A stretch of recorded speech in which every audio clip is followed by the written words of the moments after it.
dengan kita mengucapkan syukur, ya, setinggi puji dan sedalam syukur kita panjatkan kepada Allah Subhanahu wa taala, pada Tuhan Yang Maha Esa, atas limpahan nikmat dan karunia-Nya sehingga kita berkumpul secara virtual dalam kegiatan pada sore hari ini di ngabuburit dan dialog mengenai menahan laju perubahan iklim. Salawat serta salam senantiasa kita panjatkan kepada Nabiullah Muhammad SAW.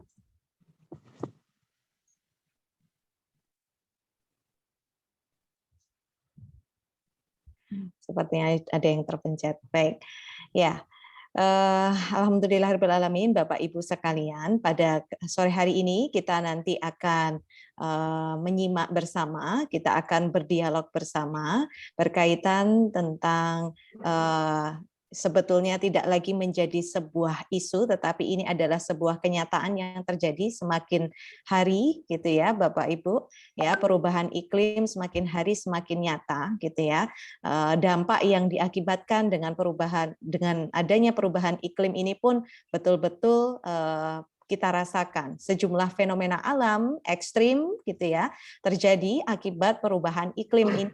Gitu ya, banyak sekali gitu ya perubahan-perubahan iklim yang ekstrim, kejadian-kejadian ikutan akibat dari perubahan iklim ini, gitu ya, fenomena alam yang ekstrim seperti badai, gitu ya, curah hujan yang semakin tinggi, gitu ya, banjir, gitu ya, yang itu juga beberapa waktu yang lalu kita juga tidak heran, gitu ya, terjadi juga di negara kita di Indonesia, kemudian adanya kemarau panjang dan kekeringan di beberapa negara, kebakaran hutan yang tahun kemarin ya, yang itu sangat tinggi sekali, besar sekali di Australia pada tahun 2020, dan tentunya juga dampak yang kelihatan sekali itu adalah cairan gunung-gunung es, gitu ya, es di beberapa negara di kutub, kemudian meningkatnya tinggi permukaan air laut. Nah, ini adalah salah satu beberapa di antara adanya fenomena yang terjadi akibat dari perubahan iklim yang sekarang semakin terasa, gitu ya. Jadi diskusi pada sore hari ini ya akan kita harapkan memberikan sudut pandang dan gagasan ya yang bisa dilakukan, gitu ya, oleh kita sebagai bangsa Indonesia, gitu ya, karena sebetulnya Indonesia ya juga memiliki peran yang sangat penting, karena kalau dari hasil survei awal, gitu ya, hasil survei awal oleh WRI Indonesia pada awal sekitar tahun 2018 ada 10 negara yang itu menyumbang emisi gas rumah kaca terbesar. Berdasarkan data awal tersebut, Indonesia menempati peringkat ke-8 dengan menghasilkan emisi sekitar 2% gitu ya dari total emisi global. Nah, yang terbesar siapa? Nah, tentunya kita tahu ya, industri raksasa itu ada di negara Cina, gitu ya, Tiongkok dan Amerika Serikat itu dua terbesar. Nah, kebetulan sekali juga kemarin gitu ya, pada tanggal 22 April 2021 bertepatan dengan Hari Bumi, ya, ada pelaksanaan KTT konferensi tingkat tinggi perubahan iklim, Leader Summit on Climate, gitu ya. Jadi salah satunya juga tentunya ya Amerika, gitu ya, memimpin untuk mengembalikan lagi, gitu ya, sebetulnya, gitu ya, bagaimana negara-negara itu memiliki peran yang sangat penting untuk menjaga bumi ini, terutama dari laju perubahan iklim yang terjadi.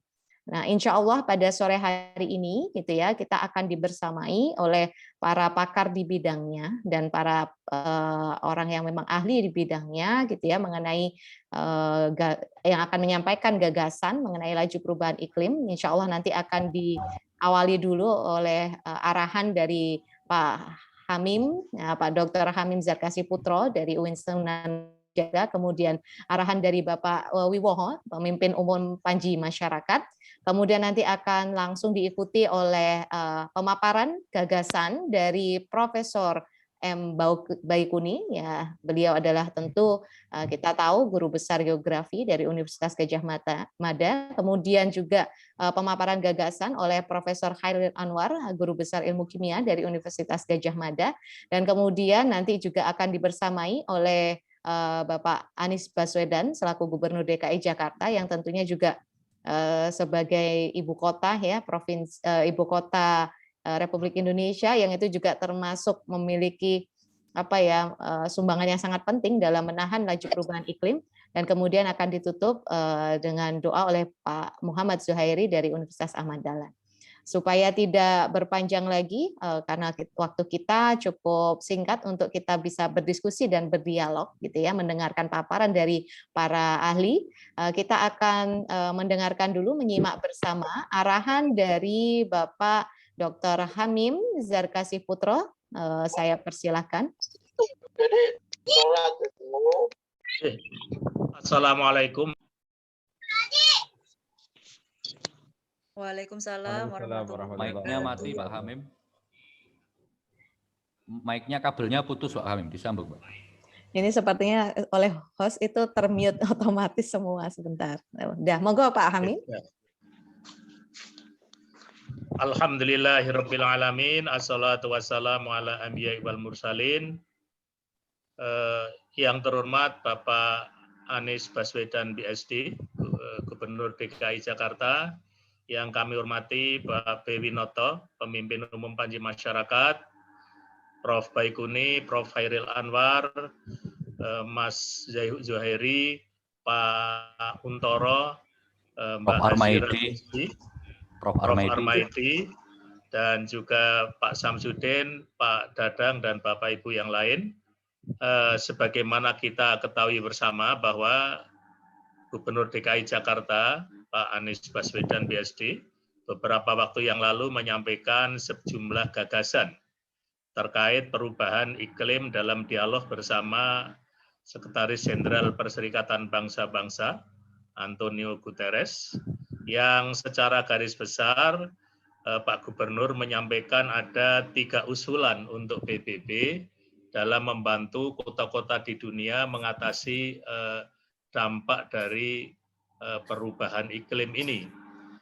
Nah, usul itu langsung disetujui oleh Sekjen PBB, dan ini sangat viral ya, bagaimana waktu beberapa menit langsung ditanggapi dan disetujui oleh Sekjen PBB. Adapun usulan itu, yakni pertama, PBB supaya dapat mendorong negara-negara untuk mengakui pencapaian aksi iklim yang dilakukan di tingkat kota, dan itu perlu dihitung sebagai bagian dari National Determined Contribution atau NDC dari aksi iklim. Kemudian yang berikutnya, PBB juga perlu secara organisasional mendorong terjadinya integrasi vertikal dan horizontal pada tingkat aksi serta kebijakan. Nah, dalam rangka menuju COP26, PBB perlu mendukung negara-negara untuk mengembangkan arsitektur dan struktur pendanaan yang komprehensif untuk dieksekusi pada level lokal. Di antara hal yang dilakukan oleh Jakarta adalah mengurangi emisi karbon dengan mengubah strategi transportasi yang dahulunya berbasis mobil menjadi transportasi berbasis kendaraan umum yang terintegrasi. Nah, Bapak Ibu sekalian, perbincangan kita sore ini ingin mendengarkan bagaimana gagasan Mas Anies yang bisa diimplementasikan di seluruh permukaan bumi ini, sehingga kita akan mewariskan bumi kepada generasi penerus kita, bumi yang lebih nyaman untuk melakoni kehidupan yang lebih baik, dan nanti akan ditanggapi juga oleh Bapak-Bapak Ibu-Ibu sekalian. Dan sekali lagi terima kasih atas kerapuhan kehadiran Bapak Ibu sekalian. Selamat berngabuburit, insya Allah akan memberikan makna yang besar, dan dalam tuntunan agama Islam, nanti rencana kegiatan di menjelang berbuka puasa, doa kita insya Allah dikabulkan oleh Allah SWT, masuk mudah-mudahan kegiatan kita juga senantiasa dalam ridho dari Allah SWT. Amin. Terima kasih warahmatullahi wabarakatuh. Waalaikumsalam warahmatullahi wabarakatuh. Terima kasih pada Pak Dr. Hamim Zarkasih Putro yang sudah memberikan arahannya pada sore hari ini. Berikutnya, mari kita simak bersama arahan dari Bapak B. Wiwoho selaku pemimpin umum dari Panji Masyarakat. Waktu dan layar saya persilahkan, Bapak Wiwoho. Terima kasih Bu Hasirah. Mohon maaf saya rasanya tidak punya kapasitas untuk memberikan pengarahan. karena yang dihadapi ini para guru besar. Jadi, tapi izinkan saya aja. Oke. Iki sing mewawancarai aku DI iki ya. Sinten, Pak? Pak. Jadi memang ini topik yang dibicarakan ini menarik. Ya, karena kita selama ini kan lebih banyak mendengar atau mengikuti pembicaraan-pembicaraan atau dakwah-dakwah tentang hablum minallah dan hablum minannas. Padahal agama kita mengajarkan 3 jenis ibadah yang terkait satu sama lain. Yaitu yang pertama tadi hablum minallah, yang kedua hablum minannas, dan yang ketiga hablum minal alam. Hablum minal alam ini seperti kita ketahui ini adalah ayat Qur'ani, ayat Qur'ani ya, yang kita kenal dengan istilah rahmatan lil alamin. Itu rahmat untuk alam semesta dan segala isinya. Kalau di Jawa, di Jogja, istilahnya hamemayu hayuning bawono. Sayang sekali, ibadah jenis yang ketiga ini, rahmatan lil alamin ini kurang mendapat perhatian. Karena itu, sebagai pimpinan Panji Masyarakat, media dakwah Islam yang moderat, yang juga menganggap penting hablum minan nas maupun hablum minallah, hablum minal alam, ini kami menyambut baik. Dan kita sungguh bangga gubernur kita, Abang Anies ya. Kalau dulu Mas Anies di Jogja, sekarang di Jakarta kita panggil Abang Anies. Dalam sambutan 2 menitnya di PBB langsung mendapat aplaus dan diterima oleh Sekjen PBB sebagaimana tadi dikemukakan oleh Pak Amin. Beliau sudah di tengah-tengah kita, Pak Wibowo, Mas Anies. Sudah. Wah, selamat datang Abang Anies Baswedan. Selamat bergabung dengan sahabat-sahabat lama Bang Anies di Jogja ini semua.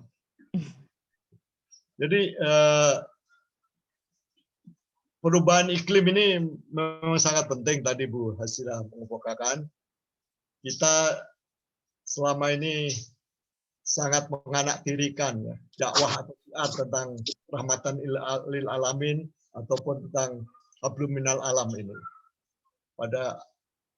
Sehingga akibatnya udara panas, banjir, tanah longsor, dan lain-lain. Tentu ini pekerjaan yang sangat besar, ya, karena bukan hanya merupakan tugas pemerintah, tapi juga tugas kita semua. Memang peranan pemerintah sangat diperlukan untuk mengatur, memberikan instrumen-instrumen pengaturan sistem penggunaan transportasi, misalkan bahan bakar, listrik, dan lain-lain yang menyangkut masalah kontinuitas atau energi dan iklim. Tetapi tidak kalah pentingnya juga adalah kita, anggota masyarakat, yang kita bisa berpartisipasi dengan baik. Kita, sebagaimana kita sadari, rahmatan lil alamin ini kan tugasnya mewujudkan rahmat bagi semesta alam. Dan anehnya, kita yang mendapat tugas untuk menegakkan rahmatan lil alamin ini sangat rakus. Rasulullah menyatakan kita hidup di dunia ini bagaikan seorang musafir yang singgah sebentar untuk mampir istirahat, sejenak minum lah ya, sejenak minum. Sejenak minum ini tambahan di Jawa ya, tambahan orang Jawa. Tapi Rasulullah mengatakan kita ini perjalanan sejenak dari seorang musafir. Orang Jawa menambahkan mung mampir ngombe katanya. Nah, ini kok mampir ngombenya kok luar biasa. Babatin hutan, nebangin pohon, ngebor gunung, ngaduk lembah, ngaduk laut, ngambil segala macam. Nah, ya menjadi pertanyaan, ngombenya ngombe apa? Kok segala macam diambil gitu untuk memenuhi atau untuk mengisi dahaganya. Nah, disinilah yang tadi kami sebutkan, peranan masyarakat mulai dari individu kita sangat penting. Di dalam segi dakwah, para ulama-ulama, para pendakwah, seyogyanya kita dorong untuk memberikan perhatian lebih banyak kepada hablum minal alam ini. Tapi sementara itu kita juga jangan hanya berhenti pada satu webinar, Mbak. Tapi kami harapkan forum ini bisa menggalang gerakan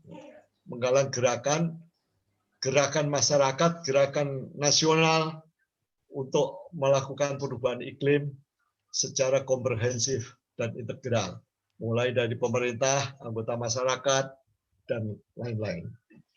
Masyarakat sudah harus disadarkan. Setiap hari kita ini bernapas. Kita nggak sadar kalau kita nggak bernapas ya selesai. Nah, napas kita ini, menghirup udara bersih ini, sangat dipengaruhi oleh lingkungan. Lingkungan kita. Lingkungan kita akan kotor, udara kita akan kotor, kalau asap-asap pembakaran dalam kehidupan kita ini tidak diserap, dibersihkan oleh tumbuh-tumbuhan, oleh pohon-pohonan. Ini kita banyak yang nggak sadar. Itu dari segi udara yang kita hirup dalam bernapas. Keperluan lain yang mutlak penting bagi kita juga air. Setiap hari kita ini membutuhkan minimal 2 liter cairan air ya, untuk menjaga 70% untuk mengisi 70% dari tubuh kita yang berupa cairan. Nah, kalau 2 liter air ini baru yang kita konsumsi.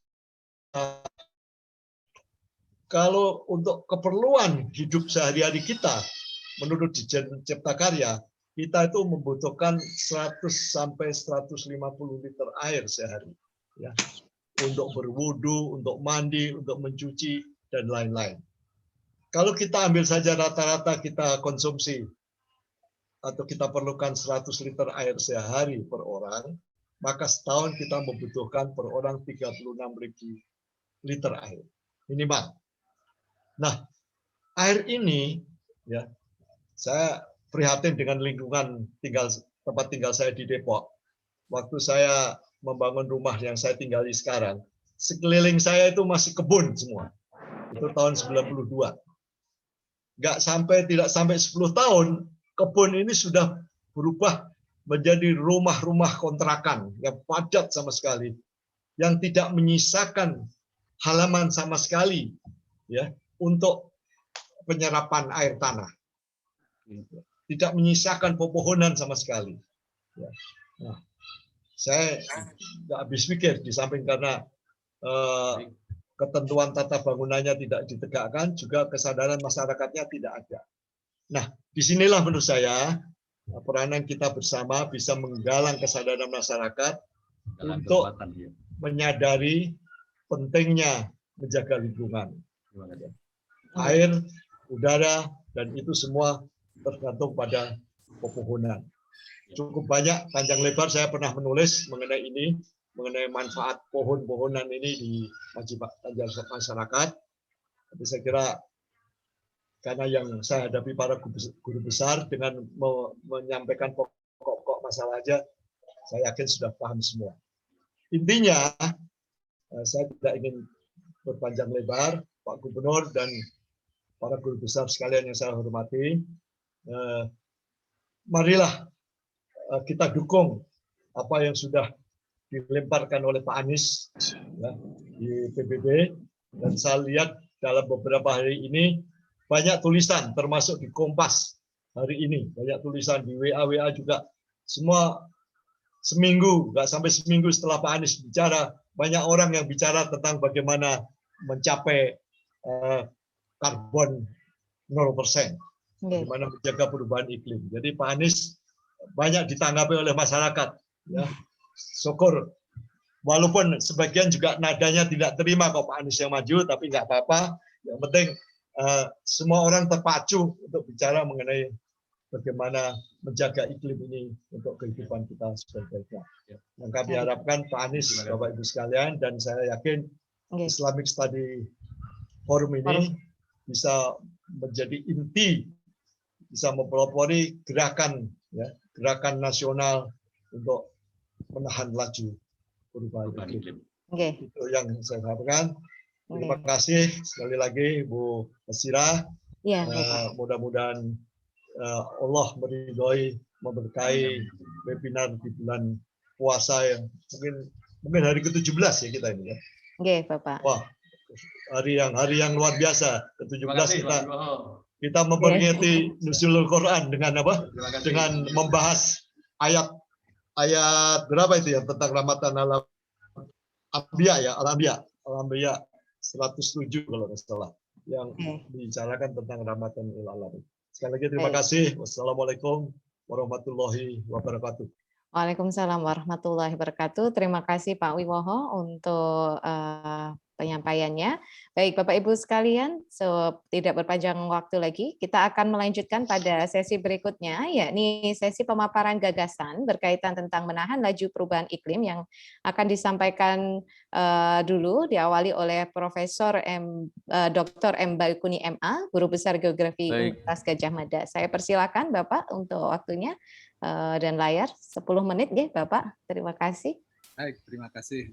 Assalamualaikum warahmatullahi wabarakatuh. Waalaikumsalam warahmatullahi wabarakatuh. Hormati dan muliakan Pak Gubernur Mas Anies Baswedan, Pak Bambang Wiwoho dan sahabat-sahabat guru besar dan juga para pembelajar dan para pengembara ilmu saya bikin.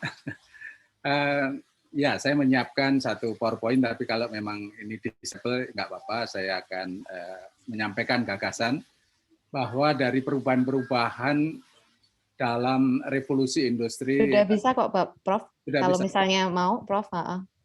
Mungkin hostnya tadi terlupa, ngapunten. Terima kasih. Jadi ya saya mulai dengan satu gagasan sore hari ini sangat pendek sekali dan saya terima kasih atas kesempatannya dan bisa berbincang dengan Mas Anies Baswedan. Ini orang tua atau kakek-kakek kami dulu juga bersahabat ya di Jogja maupun di Jakarta dan alhamdulillah dengan cucu sekarang juga bersahabat pula. Nah, terkait dengan ini sebenarnya inti dari persoalan yang kita hadapi ini sambil baca-baca kita lihat bahwa ternyata memang dugaan atau debat tentang perubahan iklim itu sudah terjadi pada abad silam atau tahun 70-an, 80-an. Dan ini semua sekarang tidak lagi perdebatan, tapi merupakan keadaan nyata. Dan kunci dari ini semua kita harus merubah mindset atau paradigma cara berpikir kita. Apalagi kita negara kepulauan, kita perlu membaca solusi-solusi dari negara-negara atau pulau-pulau yang ada di negara kita. Dan tradisi budaya serta kekuatan budaya itu bisa menjadi modal untuk menggerakkan. Tadi Pak Bambang Wiwoho menyampaikan kita perlunya gerakan. Dan gerakan ini saya mengusulkan adanya gerakan kebudayaan untuk mengubah mindset cara berpikir membangun dan bagaimana kita punya tugas sebagai khalifatul fil ard, sebagai pemimpin di muka bumi, yaitu memanusiakan manusia dan melestarikan lingkungan hidup. Dan kalau kita lihat memang tugas kemanusiaan kita yang diberi mandat oleh Allah Subhanahu wa taala itu kita dibekali akal atau nalar, hasrat atau naluri dan spirit atau nurani yang agar kita menjadi rahmat bagi semesta. Jadi saya kira solusi dari Indonesia adalah menyangkut juga kekuatan kebudayaan dan juga spiritualitas yang masih banyak terkandung di dalam komunitas-komunitas di berbagai kepulauan di Nusantara ini. Sehingga teknologi tepat guna pun bisa kita kembangkan dan sekaligus juga membangun jaringan kekuatan kebudayaan. Secara ringkas, sejarah kemanusiaan kita adalah zaman hunter-gatherer atau berburu meramu, Neolithic Revolution, Industrial Revolution, yang kemudian mengubah saat ini menjadi hubungan manusia dengan lingkungan seperti saat ini, dan kita memerlukan informasi, revolusi informasi untuk memperbaiki keadaan relasi manusia dan lingkungan hidup. Itu kita telah melihat revolusi industri yang sangat gegap gempita dan eksploitatif, ekstraktif, telah menyebabkan berbagai pemanasan global dan perubahan iklim yang saya kira ini bukan, data-data sudah sangat ada dan sudah sangat banyak sekali bisa kita buktikan. Al Gore juga telah menyampaikan prediksi-prediksi masa depan perubahan iklim dan dampak lingkungan. Sehingga pembangunan ini ada dilema yang tentu harus diturunkan bagaimana kita bisa mengatasi persoalan-persoalan perubahan iklim ini dari proses-proses yang real, konkret, dan itu adalah sebuah gerakan bersama. Tidak bisa lagi dilakukan oleh kelompok tertentu atau pada tingkatan tertentu, tetapi sudah betul-betul memerlukan kekuatan bersama. Baik itu secara lokal, nasional maupun global, dan apa yang kita kerjakan secara real di lapangan itu menjadi kekuatan untuk membuat perubahan. Dan salah satu kunci dari sini adalah sebenarnya kita investasi pada edukasi, pendidikan menjadi kunci, dan khususnya anak-anak menjadi ini masa depan. Kemudian dampak kebakaran lingkungan telah terjadi di Australia yang tahun lalu, dan tambang-tambang yang luar biasa ini telah mengakibatkan polusi di darat dan di laut, dan kita betul-betul memerlukan satu pemahaman yang baik mengenai masa depan kita bersama-sama. Sebagai satu simpul dari permasalahan ini bisa kita lihat penyakit pandemi COVID ini juga bisa karena hutan-hutan sebagai habitat dari virus telah dirusak manusia, maka dia mutasi melalui media-media wildlife dan kemudian masuk ke manusia, karena manusia ternyata juga rakus memakan juga segalanya, dan termasuk kulineri ekstrim, yaitu memakan binatang-binatang liar, dan akhirnya mutasi itu terjadi dari habitatnya di lingkungan alam ke manusia. Maka di sini kita harus menyadari, kita harus kembali kepada alam sebagai manifest dari taubat kita, pertobatan kita untuk melakukan hal itu. Apa yang bisa kita kerjakan di tingkat ini, Mas Anies telah punya program di tingkat kabupaten, di tingkat provinsi DKI, dan itu sudah diterapkan, dan kita harus scaling up di tingkat desa dan di tingkat komunitas sehingga semuanya bisa mengembangkan ini. Sebagai negara kepulauan, kita juga perlu melihat bahwa ternyata sebenarnya banyak sekali masyarakat kita belum semua pada level industri informasi, tetapi juga masih ada yang hunter-gatherer, nelayan yang masih sederhana, dan masyarakat di hutan-hutan, dan itu semua ada di satu masa, yaitu masa kini yang sangat beragam itu. Maka di sini diperlukan satu pendekatan keadilan sosial dan keadilan spasial di dalam merumuskan kebijakan-kebijakan, dan juga menggunakan berbagai teknologi tepat guna dan pendekatan kebudayaan pada tingkat keunikan masing-masing pulau yang masih ada kekuatan-kekuatan kultural itu. Maka dengan demikian kita bisa mengelola jumlah penduduk dunia yang sekarang sudah mendekati 8 miliar, dan Nusantara ini memiliki karakter sebagai taman sari dunia. Bila kita punya pendekatan yang bagus dan tepat, maka kita bisa membuat solusi based on the wisdom, local wisdom itu. Saya kira itu catatan terakhir bahwa kita bisa menghadapi pasang surut peradaban. Saya tinggal di desa di dekat Prambanan, di World Heritage Prambanan itu abad 1200 tahun yang lalu, pernah jaya, tapi juga pernah mengalami bencana karena situasi gempa bumi ataupun juga erupsi Merapi dan perubahan estafet kepemimpinan dan pergeseran kerajaan dan seterusnya. Maka kita harus punya antisipasi terhadap satu, keadaan bencana alam yang sangat besar, kemudian kerusakan lingkungan yang pelan-pelan tapi pasti itu juga menjadi penyebab, dan termasuk wabah penyakit. Kadang-kadang nanti estafet kepemimpinan yang tidak mulus akan terjadi perang saudara, ini pernah kita alami di masa silam. Lalu juga masalah kemasyarakatan yaitu maksiat yang merajalela menyebabkan runtuhan sendi-sendi kehidupan. Dan terakhir penyerbuan bangsa lain yang bisa menghancurkan peradaban suatu bangsa seperti kita. Oleh karena itu 5 hal ini harus kita cerna dan kita jadikan strategi kebijakan maupun action oriented konkret. Terima kasih, saya kira pendek dan saya telah menulis buku 20 tahun yang lalu, pembangunan yang tidak berkelanjutan, refleksi kritis pembangunan Indonesia, dan saya kira banyak hal sekarang terbukti. Dan tempo hari saya menulis juga membangun pusat-pusat di pinggiran, otonomi di negara kepulauan. Ini solusi bisa terjadi kalau kita memahami keragaman kepulauan melalui kebijakan dan seterusnya. Pak Jokowi mengambil poin ini untuk nawacita yang ketiga, tapi pelaksanaannya saya masih sangat belum puas karena memang daerah-daerah pinggiran masih jauh dari harapan, dan saya kira ini solusi-solusi pendekatan paradigma archipelago menjadi kunci untuk ke depan nanti. Terima kasih. Kembali ke moderator. Salam hormat selalu. Baik, terima kasih Profesor Baikuni atas paparannya.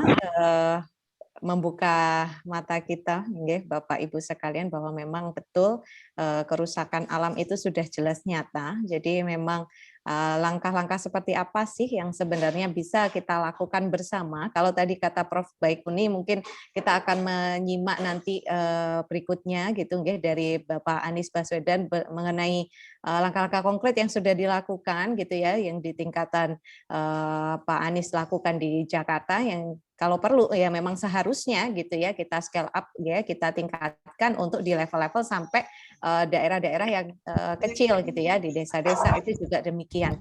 Bahkan kalau saya tadi tergelitik juga dengan apa yang disampaikan oleh Prof. Baikuni, nampaknya juga masyarakat sekitar adat gitu ya, itu nampaknya juga harus penting untuk kemudian dilibatkan dalam upaya-upaya untuk menahan laju perubahan iklim ini. Baik, Bapak Ibu sekalian, tadi saya mendapatkan info bahwa Bapak Anies Baswedan sudah siap, tapi ini saya belum mendapati videonya up lagi. Terima kasih Bapak Anies Baswedan, selamat datang dalam forum dialog pada sore hari ini. Di tengah kesibukan Bapak berkenan untuk sharing. Kalau kata rekan-rekan adalah oleh-oleh dari diskusi dan paparan ke PBB United Nations. Saya mohon izin Prof. Hairil Anwar, nanti kita menyimak paparan dari Pak Anies Baswedan dulu, Prof. Hairil. Nanti setelah itu kita akan melanjutkan pada Prof. Hairil masih mute, Prof. Hairil. Ngapunten, sebentar saya cari namanya dulu. Saya cuma kembang-kembang aja ini tadi. Mosok Prof. Hairil kembang-kembang. Dr. Untoro itu suruh ngomong katanya. Jadi mohon izin dulu Prof. Pak Gubernur saja, Pak Gubernur. Nanti setelah itu kita menyimak Prof. Hairil. Baik, berikutnya kita akan simak bersama pemaparan dari Bapak Anies Baswedan selaku Gubernur DKI Jakarta yang belum lama sudah menyampaikan gagasannya kepada Sekjen United Nations. Saya persilakan Bapak Anies Baswedan, waktu dan layar. Terima kasih. Assalamualaikum warahmatullahi wabarakatuh. Waalaikumsalam. Waalaikumsalam warahmatullahi wabarakatuh. Masih di mobil nih. Sore ya, pulang kerja. Jadi ini betul dari kerja tapi belum pulang kerja. Prof. Baikuni yang saya hormati, terima kasih sekali tadi saya menyimak gagasannya, luar biasa. Pak Wiwoho yang saya hormati, Mas Hamim Zarkasi, kemudian Prof. Hairil, yang saya hormati juga Pak Dr. Muhammad Zuhairi dan Bu Haskira Kutsi. Pertama, saya ingin menyampaikan terima kasih atas undangan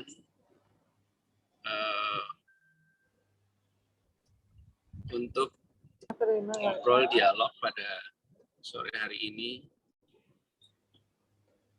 dan penyelenggaranya saya terima kasih ini Islamic Studies Forum dan Bapak Haji Masyarakat. Tema yang diangkat tema yang sangat penting, sangat relevan ketika kita berbicara tentang tantangan lingkungan hidup, maka pertanyaan ini harus dijawab lintas identitas apapun, lintas profesi apapun.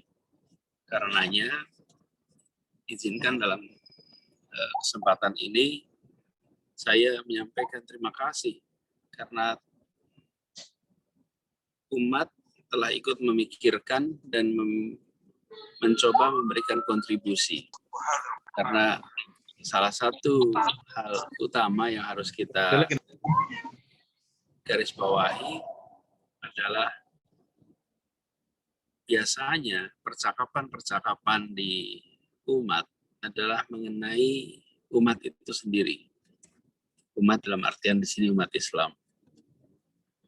Nah, pertanyaan besarnya adalah kontribusi apa yang bisa diberikan oleh umat Islam pada umat manusia. Dan melihat tantangan yang hari ini sedang kita hadapi sama-sama, salah satunya adalah terkait dengan lingkungan hidup. Karena itu tempat kita tinggal, kita diberikan status sebagai khalifah dan kita punya tanggung jawab untuk menjadi khalifah di muka bumi yang merawat amanat ini dengan sebaik-baiknya. Jadi saya pertama sampaikan itu.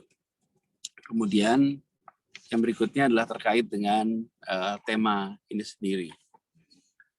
Jadi mengapa laju perubahan iklim penting bagi kota?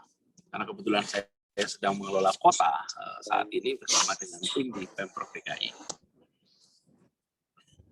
Pada publikasi oleh World Economic Forum bulan Januari yang lalu, jadi baru 3 bulan yang lalu, ada namanya The Global Risk Report 2021.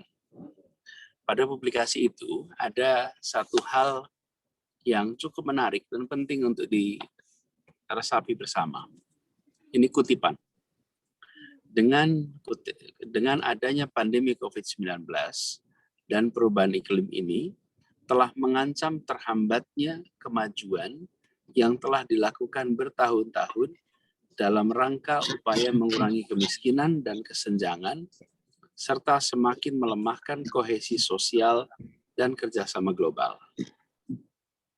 Hal yang sama juga diungkapkan oleh Sekjen PBB, Antonio Guterres, dalam artikel yang ditulis di Desember 2020, dia mengatakan bahwa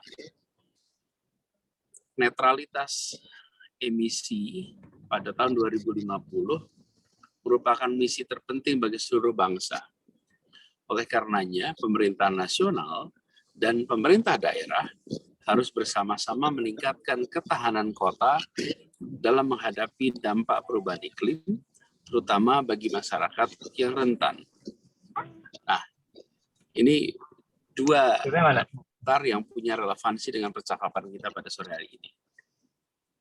Pada tataran global, negara-negara punya kesepakatan. Perjanjian Paris ini berupaya maksimal untuk menjaga suhu global tidak lebih dari 1,5 derajat Celcius kenaikannya. Hal ini ditekankan dalam laporan Global Warming of 1.5 degree Celsius yang dikeluarkan oleh Intergovernmental Panel on Climate Change di tahun 2018 yang lalu. Nah, sekarang mengapa kemudian pemerintah kota jadi berperan penting dalam menahan laju perubahan iklim? Kalau boleh saya sampaikan di awal bahwa hampir semua permasalahan lingkungan hidup kita hadapi saat ini adalah permasalahan yang bermula di wilayah urban. Begitu kita bicara tentang polusi udara, maka hampir selalu ini adalah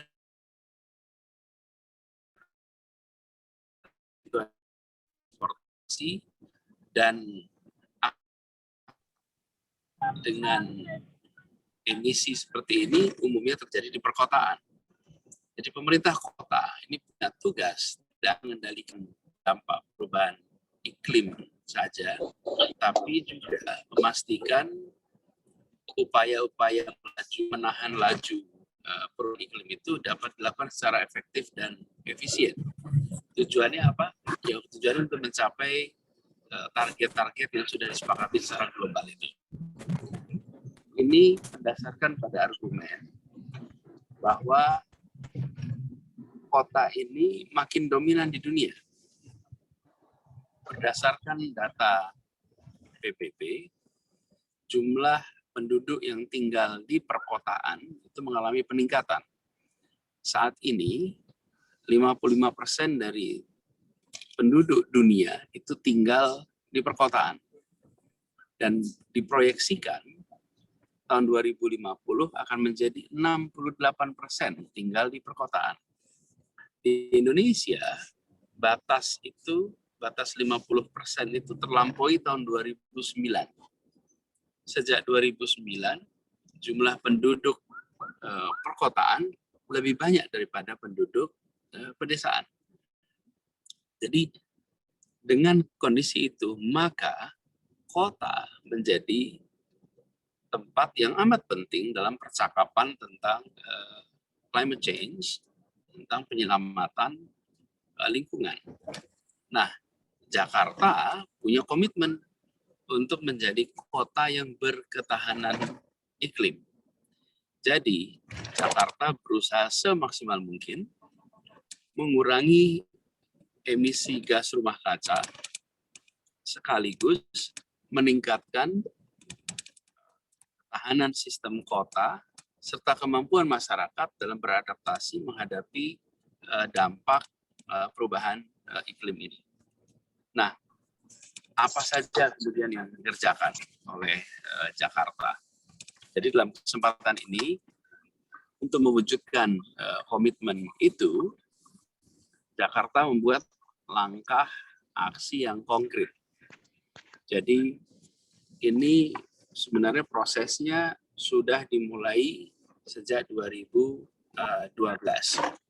Ada ikhtiar pada waktu itu membuat peraturan gubernur tentang rencana aksi daerah untuk penurunan emisi gas rumah kaca, dan progresnya saat ini adalah sangat baik karena target kita sudah di atas rencana. Kemudian yang kedua, ada kolaborasi Jakarta dengan berbagai lembaga untuk terus-menerus kita saling belajar, saling mengadaptasi pendekatan-pendekatan yang dilakukan. Jadi Jakarta ini menempatkan dirinya bukan sekedar sebagai kota penting di Indonesia, tapi kita harus menjadi kota penting di dunia. Jakarta adalah the largest megapolitan in the Southern Hemisphere. Kita ini adalah kota megapolitan terbesar di belahan selatan dunia. Dan saat ini Jakarta terlibat aktif dalam percakapan penting level dunia terkait dengan perubahan iklim, sustainable development, dan ini dilakukan secara rutin. Mungkin yang sempat terdengar pekan lalu ketika kami bersama-sama dengan C40, dengan Sekjen PBB. Tapi sesungguhnya itu bukan pertemuan pertama. Kami dalam waktu beberapa minggu terakhir ini saja, kita sudah beberapa kali mengadakan pertemuan khusus wali kota, gubernur-gubernur berbagai belahan dunia, dan Jakarta tidak hadir sebagai penonton. Jakarta hadir sebagai kontributor. Jakarta hadir untuk membagikan pengalamannya di dalam pengelolaan di kota ini untuk kemudian menjadi bahan pelajaran bagi semua. Jadi salah satu terobosan paling mendasar di Jakarta adalah terkait dengan perubahan iklim emisi, di mana kita harus mengendalikan polusi udara yang terjadi di Jakarta dan menurunkan emisi ini utamanya lewat pengendalian di bidang transportasi. Karena itu, apa yang kita lakukan?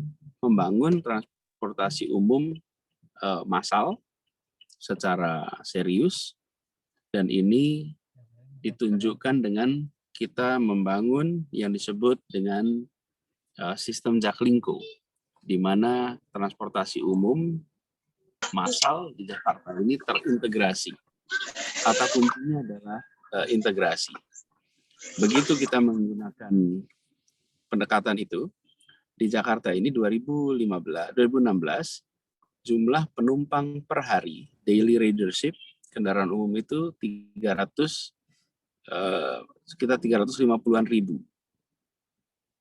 Di awal tahun 2020, persis sebelum pandemi, sudah berhasil mencapai angka 1 juta, bahkan pernah 1,2 juta. Bayangkan, lonjakan dalam 3 tahun, jumlah pengguna kendaraan umum dari 350 ribu menjadi 1 juta, bahkan pernah 1,2 juta. Kalau pemerintah memiliki armada bis lebih banyak, itu artinya kita punya anggaran. Tapi kalau 600.000 orang beralih setiap hari dari kendaraan pribadi ke kendaraan umum, itu artinya perubahan perilaku. Dan itu artinya meninggalkan kendaraan pribadinya di rumah, memanfaatkan kendaraan umum. Ketika kendaraan pribadi tidak digunakan untuk kegiatan keseharian, untuk kegiatan bekerja, artinya sumber polusi udara menjadi berkurang. Efeknya kualitas udara bisa menjadi lebih baik. Jadi satu adalah integrasi transportasi. Yang kedua, transportasi umum dibangun itu harus berpasangan dengan membangun trotoar. Karena trotoar itu tidak dibutuhkan kalau orang menggunakan kendaraan pribadi. Dari dalam rumah naik mobil, dari dalam rumah naik motor, lalu sampai tujuan, turun langsung ke lokasi. Tapi ketika kendaraan umum itu digalakkan, pasangannya kendaraan umum itu adalah trotoar. Dan itulah yang dikerjakan di Jakarta. Kita membangun revitalisasi 364 km trotoar. Bukan angka yang kecil. Dan ini dikerjakan dalam rangka menggeser orang untuk dari kendaraan pribadi ke kendaraan umum. Lalu yang kedua, dorongan menggunakan sepeda. Saya sendiri aktif bersepeda untuk kegiatan keseharian. Kami mendorong bersepeda bukan sebagai kegiatan sport, tapi sebagai kegiatan transport. Karenanya bersepeda tidak harus pakai pakaian olahraga, tidak harus menggunakan sepeda khusus, tidak harus pakai sepatu khusus, tidak harus pakai baju khusus, dan lain-lain. Cukup dengan pakaian kerja, pakaian keseharian, lalu naik sepeda. Jadi sepeda sebagai alat transportasi, bukan sebagai alat sport saja. Selama ini kita memandang sepeda di Jakarta ini umumnya sebagai alat olahraga.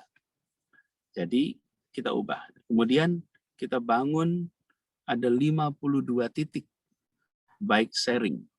Titik-titik di mana orang bisa berbagi sepeda, menggunakan sepeda, naik kendaraan umum, turun di tempat itu, pakai sepedanya. Di Jakarta sekarang ada 52 lokasi bike sharing. Lalu, transportasi umum, bis kota di Jakarta, Transjakarta, sedang mengalami transformasi dari kendaraan berbasis fossil fuel dari bensin, solar, berubah menjadi berbasis listrik. Dan tahun ini kita akan mulai, insya Allah ada 100 bis listrik yang akan beroperasi di Jakarta, dan nantinya semua bis baru Transjakarta adalah berbasis listrik. Kemudian juga pembangunan taman-taman di berbagai lokasi di kota. Jadi ini semua adalah langkah-langkah yang biasa kami istilahkan transformasi untuk aksi perubahan iklim di Jakarta. Kemudian kita juga telah membuat tim khusus atau Pokja yang unsurnya bukan hanya unsur pemerintah, tapi juga akademisi, juga pemangku kepentingan seperti organisasi kemasyarakatan, think tank, dunia usaha, untuk bekerja bersama-sama sebagai satu kolaborasi. Jadi, Bapak Ibu sekalian yang saya hormati, ikhtiar yang kami lakukan di Jakarta ini selalu menggunakan pendekatan kolaborasi. Bahkan istilah kami deklarasikan dengan istilah Jakarta sebagai kota kolaborasi. Dan Jakarta sebagai kota kolaborasi ini artinya ikhtiar kita di dalam menghadapi masalah climate change ini, ikhtiar kolosal yang melibatkan seluruh masyarakat, bukan saja unsur pemerintah. Nah, inilah yang kita ingin dan sedang lakukan bersama-sama di dalam kegiatan kita selama ini. Jadi posisi pemerintah, posisi kami itu sebagai kolaborator, dan kita mengundang masyarakat untuk mengambil peran sebagai co-creator yang ikut terlibat, bukan hanya sebagai konsultan, bukan hanya sebagai warga yang menerima pelayanan, tapi sebagai mitra yang bekerja bersama dengan pemerintah. Jadi itu beberapa item yang kita kerjakan di Jakarta terkait dengan isu lingkungan ini. Dan dalam kesempatan ini kami juga ingin mengundang pada semua para pembicara yang terhormat, para peserta, untuk bersama dengan pemerintah daerah kita melakukan kampanye yang sekarang sedang digalakkan juga di Jakarta, yaitu Cities Race to Zero. Jadi ini adalah kampanye hasil kerja bersama yang ditunjukkan nanti dalam konferensi global COP26 di bulan November yang akan datang. Jadi kami mengajak pada semuanya, mari kita lakukan ini sebagai ikhtiar bersama. Dan kebetulan karena kami memainkan peran di dalam C40 sebagai salah satu bersama dengan Wali Kota Los Angeles dan Gubernur Tokyo, kita berharap bahwa Indonesia menunjukkan bahwa bukan hanya Jakarta, tapi kota-kota lain di Indonesia pun bergerak untuk sama-sama menyelamatkan bumi kita, mengadopsi pendekatan yang lebih ramah lingkungan, dan memberikan terobosan-terobosan yang bermanfaat bagi semua. Demikian barangkali Bapak Ibu sekalian yang saya hormati, paparan yang bisa saya sampaikan. Terima kasih atas kesempatannya, dan sekaligus juga Pak Khairil, Prof. Khairil di anggota WA. Alhamdulillah, insya Allah tokoh akar berperan untuk kampus UGM tercinta. Amin. Terima kasih, terima Pak kasih, Gubernur. terima kasih kepada semuanya, Pak Ibu Tunwun sudah memfasilitasi pertemuan ini, Prof. Baikuni, terima kasih, komitmen lintas waktu, tulisan-tulisan lama terbukti hari ini sebagai analisa melampaui zaman. insya Allah kita jadikan sebagai rujukan bersama. Terima kasih untuk semuanya. Saya akhiri. Assalamualaikum warahmatullahi wabarakatuh. Waalaikumsalam warahmatullahi wabarakatuh. Terima kasih Pak Gubernur. Ya, terima kasih Pak Anies Baswedan atas paparannya yang luar biasa. Banyak sekali hal yang bisa kita ambil sebagai pelajaran bersama, bahwa satu hal yang paling saya garis bawahi adalah bahwa sebetulnya semua ikhtiar yang dilakukan itu tidak ada gunanya kalau tidak ada kolaborasi atau gerakan bersama. Jadi ada peran serta dari semuanya, tidak hanya pemerintah sebetulnya, tetapi butuh kerjasama dan keterlibatan aktif, partisipasi aktif dari seluruh lapisan masyarakat. Kalau tidak ada itu ya tentu tidak akan bisa jalan gitu ya, sebagaimana yang sudah disampaikan Pak Anies tadi, bahwa ikhtiar kolosal itu perlu gitu ya, dengan melibatkan seluruh lapisan masyarakat. Kalau di Islam sendiri itu kan bahwa memang setiap kita mengupayakan sesuatu ya harus berjamaah, itu akan jauh lebih bagus gitu ya. Jadi tadi disebutkan oleh Pak Anies, nah ini bisa menjadikan model gitu ya, supaya tadi seperti yang disampaikan Pak Anies di terakhir tadi, bahwa berharap Indonesia itu tidak hanya dengan Jakarta saja yang menjadi kota yang itu menunjukkan bisa untuk tadi ya menahan laju perubahan iklim, tetapi juga untuk kota-kota yang lain. Tentunya kuncinya tadi gitu ya Bapak Ibu sekalian, bahwa perlu kolaborasi ya dan keterlibatan aktif dari seluruh elemen dan seluruh lapisan masyarakat. Terima kasih sekali Pak Anies atas pencerahannya. Semoga ini bisa diikuti oleh pemerintah daerah yang lain dan kota-kota yang lain. Tapi saya yakin ya insya Allah kita bisa gitu ya. Jadi kita harus optimis supaya Indonesia juga sejajar gitu ya dengan negara-negara yang juga berperan aktif dalam menahan laju perubahan iklim. Terima kasih Pak Anies. Berikutnya Bapak Ibu sekalian, kita akan menyimak pemaparan gagasan dari Prof. Khairil Anwar. Waktu dan layar saya persilahkan Prof. Khairil. Terima kasih Bu Hajiroh selaku moderator. Assalamualaikum warahmatullahi wabarakatuh. Waalaikumsalam warahmatullahi wabarakatuh. Alhamdulillah wa syukurillah wa la haula wa la quwata illa billahil aliyul azim. Amma ba'du, Pak Gubernur, Pak Anies Baswedan PhD yang saya hormati, Pak Dewi Woho yang saya hormati, Pak Profesor Baikuni selaku narasumber yang utama bersama Pak Gubernur. Kalau saya ini cuma ikut-ikutan saja. Dan saya yang ganjel Pak Khairil. Bapak yang utama. Saya tayamum, Mbak. Yang hebat itu tadi. Jadi ceritanya itu saya dihubungi oleh Pak Dr. Uttoro. Besok Kamis, Pak Gubernur ada kegiatan bersama kita, mohon Bapak hadir. Wah, alhamdulillah. Kemarin itu saya juga hadir waktu Pak Gubernur juga ngabuburit di acaranya Kahmi yang diadakan oleh Pak Kang Jana ya, Kang Jana sehabis beliau itu panen raya di Cilacap, kemudian mampir ke tempat kelahiran beliau di Kuningan. Saya hadir ya, jadi alhamdulillah luar biasa. Jadi Ibu Bapak sekalian yang tidak bisa saya sebutkan satu persatu. Jadi tentu pertama kita sangat bangga memiliki Pak Gubernur yang dengan kebijakannya telah merubah pelan-pelan Jakarta menjadi lebih ramah kepada lingkungan, lebih ramah kepada penduduk, lebih ramah kepada ya mohon maaf katakanlah orang bawah.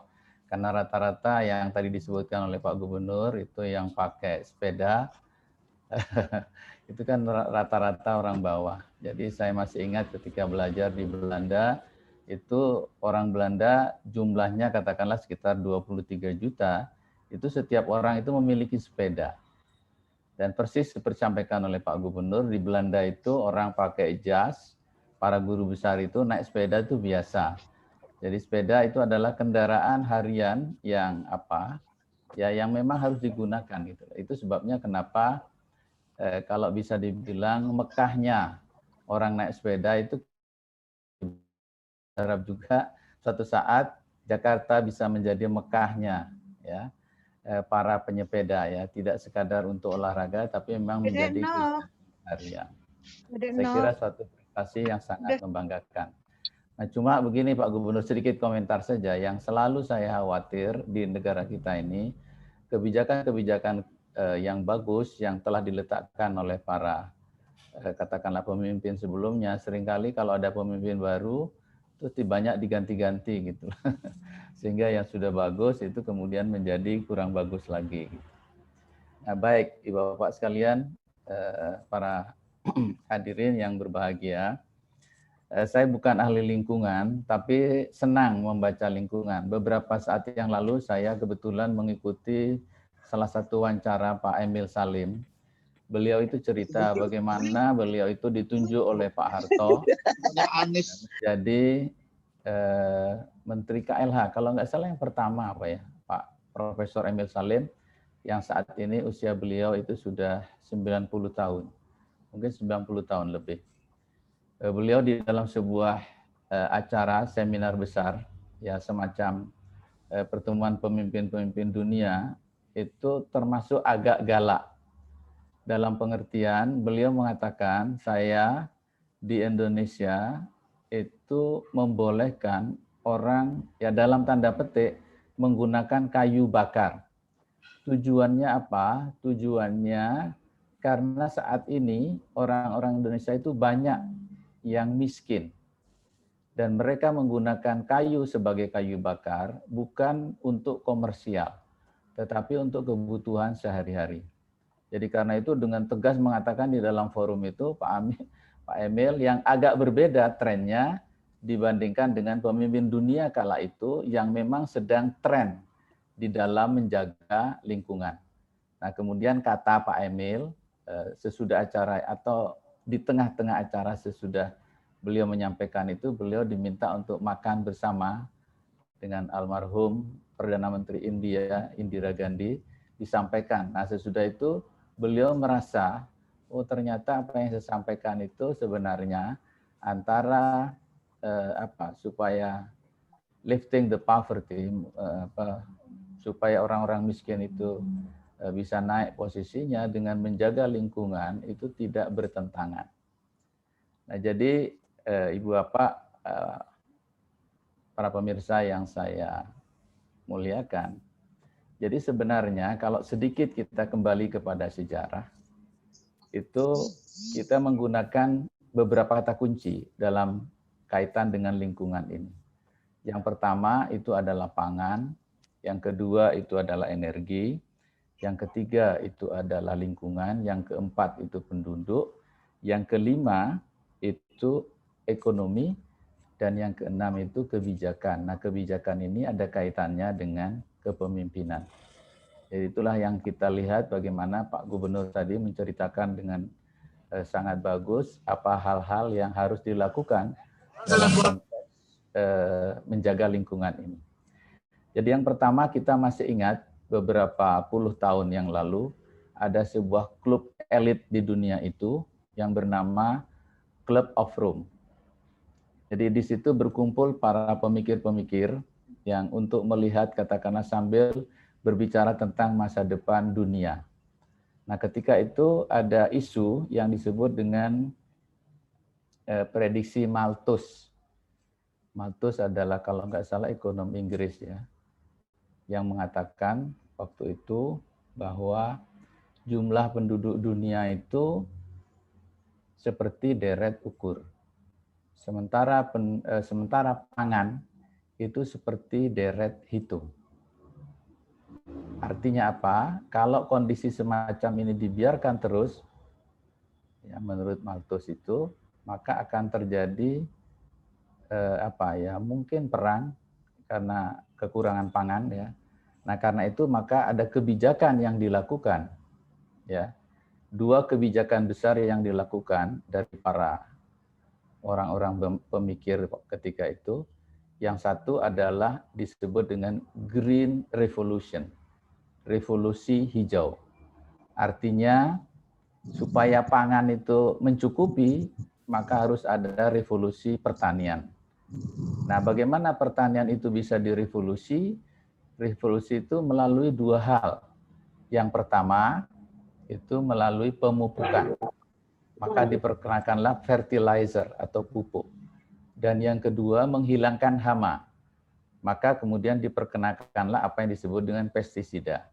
Ya, itulah revolusi hijau yang kemudian memang dalam banyak hal revolusi hijau itu menghasilkan jumlah pangan yang kenaikannya saya tidak bisa menyebut angka karena tidak siap. Yang kedua, ya, apa yang disebut family planning, keluarga berencana. Ya. Jadi keluarga berencana itu ya sederhananya sebagaimana yang kita ketahui bersama, 2 anak cukup.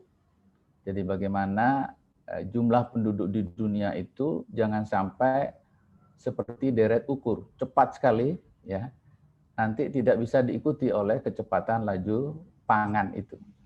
Seperti sampaikan oleh Prof. Baikuni tadi, jumlah penduduk kita sekarang ini sudah lebih dari 7 miliar, mungkin merangkak menuju 8M, dan kita, Indonesia, itu adalah 4 negara terbesar penduduknya di dunia. Jadi nomor 1 itu Cina, kalau nggak salah 1,4M, 2 itu India, 1,3 atau 1,2M, dan yang ketiga itu Amerika Serikat 330 juta, dan kita itu adalah 270,2 juta. Ya, kita keempat. Nah, jadi karena itu maka kaitan tadi antara pangan dengan penduduk itu kemudian berdampak kepada lingkungan. Seperti ilustrasi dari Pak Emil Salim tadi, maka hutan dibabat macam-macam dalam rangka ya untuk makan gitu. Ya, untuk makan. Nah, itu sebabnya masalahnya adalah seperti yang disampaikan oleh Pak Wiwoho juga tadi, bahwa manusia itu kan pada dasarnya rakus. Dia ingin mencoba mengeksploitasi alam itu semaksimal mungkin. Nah, itu adalah produk negatif dari revolusi industri. Yang mereka tentu saja tidak bisa melakukan semacam futurologi, membayangkan bahwa eksploitasi alam yang besar-besaran itu ternyata akan merusak lingkungan. Sampai pada suatu ketika ada seorang ahli biologi Amerika yang bernama Rachel Carson, itu menulis buku, ya judulnya adalah The Silent Spring. Jadi musim semi yang sunyi. Jadi ketika dia melakukan riset ke hutan-hutan, ternyata banyak anak-anak burung, ya, yang tidak lagi bisa dijumpai setelah dia selidiki, itu banyak burung yang mati karena memakan pestisida, yang tadi menjadi dampak samping dari Green Revolution itu. Maka dunia tersentak, khususnya orang-orang Amerika ketika itu. Maka kemudian dari buku itu lahirlah sebuah pergerakan yang disebut dengan pergerakan lingkungan. Nah, sekarang lingkungan itu sudah merasuk kemana-mana, dan hampir semua negara di dunia itu memiliki Kementerian Lingkungan Hidup. Nah, jadi kita bisa melihat bagaimana sebuah gambaran semacam tadi, mulai dari pangan, penduduk, kemudian lingkungan, dan seterusnya. Nah, katakanlah yang paling menyedihkan, yang sering tertuduh itu adalah bidang saya. Saya itu kan bidangnya kimia. Ya. Kimia itu intinya adalah memproduksi bahan-bahan kimia yang dulunya tidak ada menjadi ada. Dan salah satu yang dulunya tidak ada yang sekarang menjadi bagian dari kehidupan dunia modern itu adalah plastik. Jadi sekarang itu adalah era plastik di dunia. Jadi apa saja itu bisa diplastikkan. Seluruh kebutuhan material kita, mulai dari kebutuhan sehari-hari maupun kepada yang besar-besar bangunan, mobil, itu plastik. Ya. Nah, itu semuanya kemudian menimbulkan masalah lingkungan yang besar, sehingga tadi lingkungan itu menjadi sebuah gerakan, dan tidak hanya menjadi bidang ilmu tersendiri. Saya kira Pak Gubernur sebagai ekonom ya tahu juga bahwa sekarang itu ada environmental economy, ya, ekonomi lingkungan di samping lingkungan yang lain. Ya. Nah, jadi kita melihat kemudian ini menjadi masalah yang ditangkap oleh lembaga seperti PBB ya, yang kemudian dalam salah satu ada kegiatan saya nggak tahu struktur di PBB itu yang mengkhususkan diri untuk menangani masalah lingkungan, jadi environment. Ya. Nah, maka kemudian salah satu komitmen dari PBB itu maka apa yang disebut dengan Millennial Goal, MDGs, Millennium Development Goal, yang kemudian dirubah menjadi SDGs, Sustainable Development Goal. Nah, kemudian sustainable itu ada kaitannya dengan masalah lingkungan ini tadi. Karena itu, Ibu Bapak sekalian, kalau menurut hemat saya, ya di samping yang detail-detail tentang lingkungan, maka memang ujung-ujungnya itu adalah peranan pemimpin itu menjadi sangat penting. Jadi bagaimana para pemimpin itu berkumpul, ya katakanlah di PBB, merumuskan segala sesuatu, dan kemudian kebijakan itu dilontarkan kepada pemimpin-pemimpin di seluruh dunia, dan kemudian diimplementasikan. Dan kita tadi melihat bagaimana Pak Gubernur dengan sangat baik merespon itu. Jadi bagaimana kebijakan tentang SDGs yang menjadi kebersamaan program di seluruh dunia yang dilontarkan oleh PBB itu juga menjadi bagian dari DKI untuk diimplementasikan. Nah, karena itu kita berharap implementasi ini juga bisa kepada kota-kota besar yang lain, utamanya di Indonesia. Apakah itu Surabaya, apakah itu Semarang. Semarang ini masalah besarnya sekarang sudah mulai banjir besar juga, kemudian ada rob yang sudah sampai ke Pasar Johar dan lain-lain. Nah, jadi saya kira masalah ini, jadi seperti yang saya katakan, kata kuncinya pangan, energi, lingkungan, penduduk, ekonomi. Nah, sedikit saya tambahkan tentang energi. Tadi Pak Gub juga menyatakan bagaimana supaya Jakarta itu zero dalam hal produksi gas rumah kaca. Artinya salah satu penyumbang dari gas rumah kaca itu bahasa kimianya karbon dioksida, hasil pembakaran dari minyak BBM dengan oksigen dari udara, itu salah satu produknya namanya CO2. Nah, CO2 ini terus bertambah karena adanya industrialisasi di seluruh dunia, tapi lebih dari itu produksi sepeda motor, mobil, dan lain-lain yang menggunakan BBM itu makin banyak, terutama di kota-kota besar, karena itu mereka membakar minyak bumi ini menjadi CO2. Nah, saya kira adalah sebuah kebijakan yang sangat positif ketika pelan-pelan dunia itu mulai merubah dari menggunakan bahan bakar minyak menjadi energi listrik. Saya kira tadi disampaikan oleh Pak Gubernur bagaimana pelan-pelan Transjakarta itu dari menggunakan BBM berubah menjadi energi listrik yang mengurangi gas rumah kaca yang sering ditengarai sebagai meningkatnya suhu di dunia ini, dan lebih dari itu pengaruhnya itu adalah menaikkan permukaan permukaan laut di seluruh dunia, ya, termasuk di Jakarta yang sangat rawan kalau permukaan lautnya naik itu sebagian dari Jakarta itu bisa tenggelam. Nah, jadi karena itu Jakarta punya program yang bagus yang perlu kita dukung, dan kita harapkan kota-kota besar yang lain di seluruh dunia. Jadi saya kira intinya adalah bagaimana para pemimpin itu bisa memanfaatkan gerakan lingkungan itu menjadi bagian dari kebijakannya untuk melestarikan lingkungan di lingkungan kerja mereka masing-masing. Nah, yang terakhir yang ingin saya sampaikan, sebenarnya negara-negara berkembang itu ya menjadi semacam korban lah ya, yang mengawali industrialisasi besar-besaran yang merusak lingkungan, itu kan memang negara-negara industri. Setelah mereka tahu bahayanya, diperingatkan oleh para ahli, nah mereka baru sadar, nah kemudian dia mengajak seluruh dunia. Nah, sementara mereka telah menikmati ya industrialisasinya, sementara negara berkembang seperti Indonesia baru mau melakukan industrialisasi atau sedang, ya. Nah, sekarang harus berhati-hati terhadap lingkungan ini. Jadi karena itu sekali lagi pemimpin yang pro dengan lingkungan itu adalah nyawa kita ke depan dalam rangka merawat lingkungan. Saya kira demikian Bu Adia yang bisa saya sampaikan. Mohon maaf. Assalamualaikum warahmatullahi wabarakatuh. Waalaikumsalam warahmatullahi wabarakatuh. Terima kasih sekali Prof. Hairil Anwar atas pemaparan yang sudah disampaikan kepada kita semua. Ini menambah insight kita bersama, Bapak Ibu sekalian, menambah pencerahan untuk kita bahwa memang salah satu hal yang paling penting untuk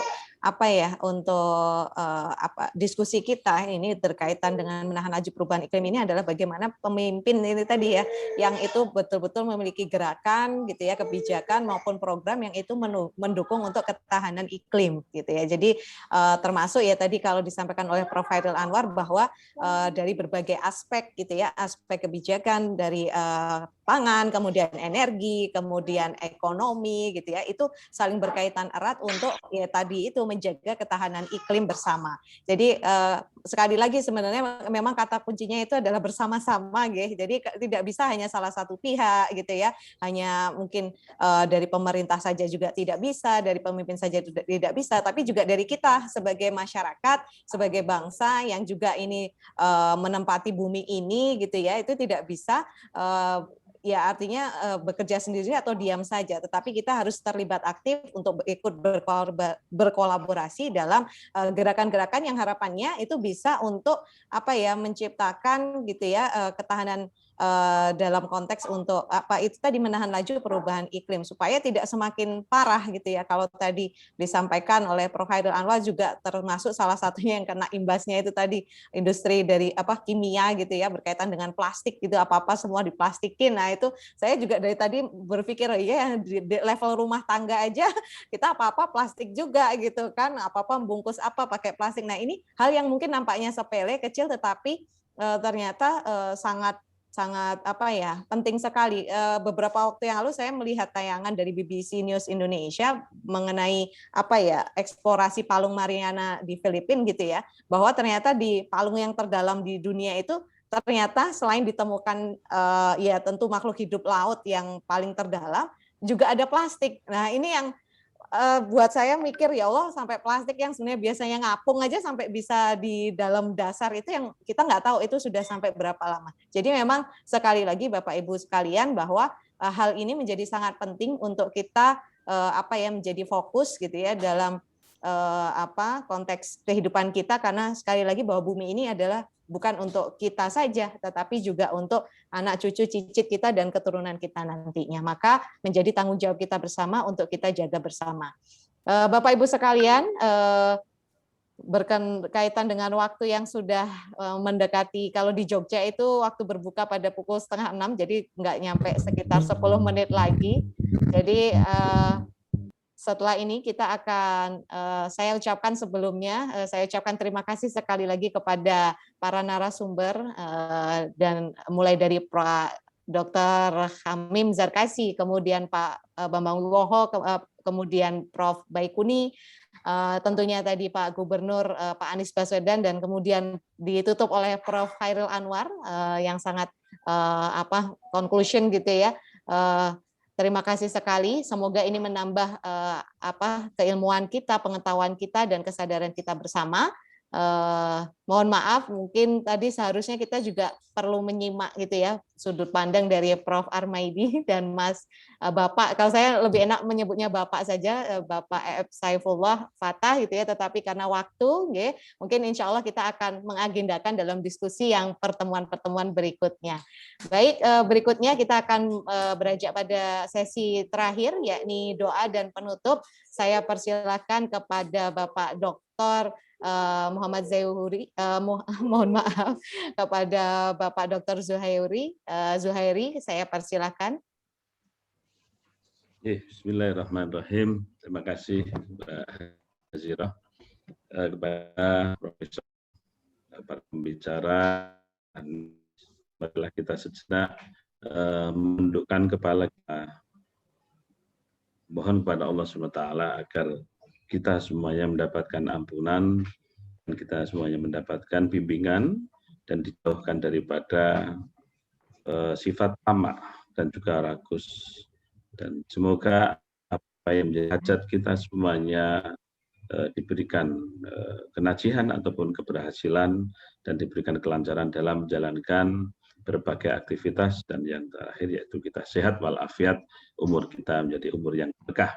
Untuk itu marilah kita sama-sama mohon kepada Allah. Bismillahirrahmanirrahim. Allahumma sholli ala sayyidina Muhammad wa ala alihi wa sahbihi ajmain.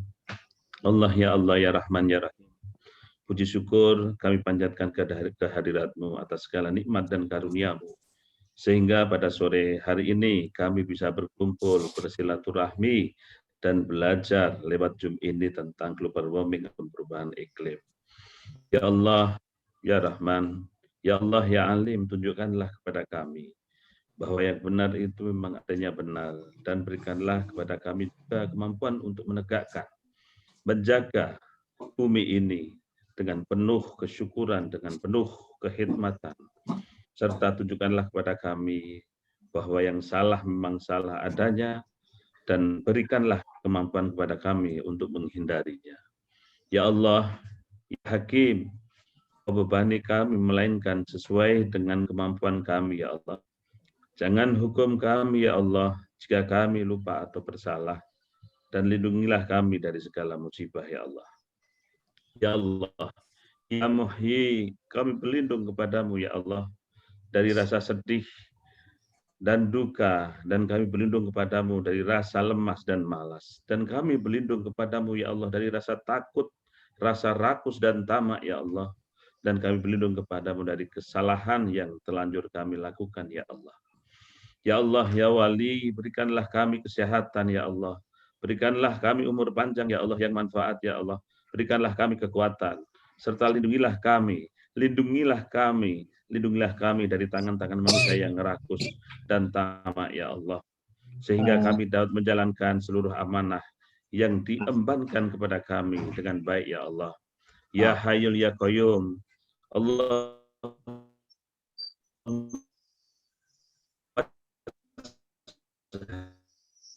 ada balatan amin kami sebagaimana yang Engkau ridhoi, ya Allah. Jadikanlah bangsa kami sebagai bangsa yang soleh dan taat kepadamu, ya Allah, dan kehendak-Mu, ya Allah. Berikanlah petunjuk jalan yang lurus untuk pemimpin-pemimpin kami, ya Allah. Berikanlah kemudahan bagi mereka yang sedang menunaikan tanggung jawab dan janjinya, ya Allah, sebagai pemimpin, ya Allah. Untuk keberhasilan kehidupan bangsa kami, ya Allah, menuju masa depan yang cerah dan menjanjikan, ya Allah, dan bangsa yang berkeadilan sosial bagi seluruh rakyat Indonesia, ya Allah. Subhana rabbika rabbil izzati amma yasifun, wassalamu ala mursalin, walhamdulillahi rabbil alamin. Al-Fatihah. A'udzubillahi minasyaitonir rajim. Bismillahirrahmanirrahim. Alhamdulillahi rabbil alamin, arrahmanir rahim, maliki yaumiddin. Iyyaka na'budu wa iyyaka nasta'in. Ihdinas siratal mustaqim, siratal ladzina an'amta 'alaihim ghairil maghdubi 'alaihim waladdallin. Amin. Amin. Amin ya rabbal alamin. Sehat selalu, umur panjang, manfaat dan berkah untuk kita semuanya. Amin. Assalamualaikum warahmatullahi wabarakatuh. Waalaikumsalam. Terima kasih semuanya. Terima kasih Pak Zuhairi atas doa yang Masya Allah sangat luar biasa. Semoga Allah mengijabah, apalagi dipanjatkan di menjelang berbuka di bulan Ramadan ini. Semoga Allah mengabulkan. Baik, Bapak Ibu sekalian, kita sudah berada di penghujung acara. Terima kasih atas kehadiran Bapak Ibu sekalian yang sudah dari jam 4 tadi sampai sekarang jam 5:30 menyimak pemaparan dari para narasumber kita. Semoga bisa bermanfaat untuk kita semua, dan kami tunggu pada kegiatan-kegiatan berikutnya untuk turut hadir menyimak paparan-paparan dari para ahlinya pada sesi berikutnya. Mbak Asiroh, sebelum ditutup kita sampaikan acara ini juga untuk Mangayu Bagio mengucapkan selamat. Saya mau menyampaikan itu. Prof Khairil menjadi anggota Majelis Wali Amanat UGM. Mudah-mudahan amanah. Tadi saya juga mau mengucapkan itu. Iya. Saya tadi juga mau closingnya, mau saya closing seperti itu. Kami mengucapkan selamat barakallah kepada Prof Khairil Anwar yang sudah. Terima kasih Pak Dr. Selamat Pak Khairil. Menjadi anggota Majelis Wali Amanat. Semoga bisa membawa kebermanfaatan untuk semuanya. Terima kasih. Amin. Terima kasih. Ya, terima kasih sekali lagi Bapak Ibu sekalian. Marilah kita tutup kegiatan pada sore hari ini. Insya Allah kita akan melanjutkan pada kegiatan-kegiatan kita berikutnya yang tentunya tidak kalah menarik untuk pengembangan dan peningkatan untuk kemajuan bangsa Indonesia. Terima kasih, saya cukupkan. Saya Hazira Qudsi, billahi taufiq hidayah. Wassalamualaikum warahmatullahi wabarakatuh. Waalaikumsalam warahmatullahi wabarakatuh. Terima kasih semuanya. Terima kasih. Selamat kasih semuanya. Selamat Prof. Khairil ya. Matur nuwun semuanya. Mas Lukman Malang. Maaf ya Mas Ep. Matur nuwun. Terima kasih. Hadir. Matur nuwun. Pak Syakib. Sukses selalu Prof. Hairil. Prof. Bambang Cipto. Mas Ep. Bambang Cipto, terima kasih. Terima Prof. kasih, Pak Arma, Amin. terima kasih. Pak Dadang, Pak Kamim, terima kasih atas partisipasi. Ya, Pak Untoro, terima kasih. Sampai ketemu lagi. Selamat berbuka puasa untuk Jogja dan sekitarnya. Buka puasa Jakarta masih 10 menit bukanya ya. Alhamdulillah Jakarta. Yun pamit. Assalamualaikum warahmatullahi Assalamualaikum. Mas Ana Suryana. Puasa bahagia habis. Assalamualaikum. Waalaikumsalam warahmatullahi wabarakatuh. Terima kasih Bunda Hazira. Oke Bu, terima kasih sekali juga atas kehadirannya. Assalamualaikum. Waalaikumsalam. Terima kasih. Silakan. Mari. Assalamualaikum. Terima kasih. Assalamualaikum. Terima kasih. Terima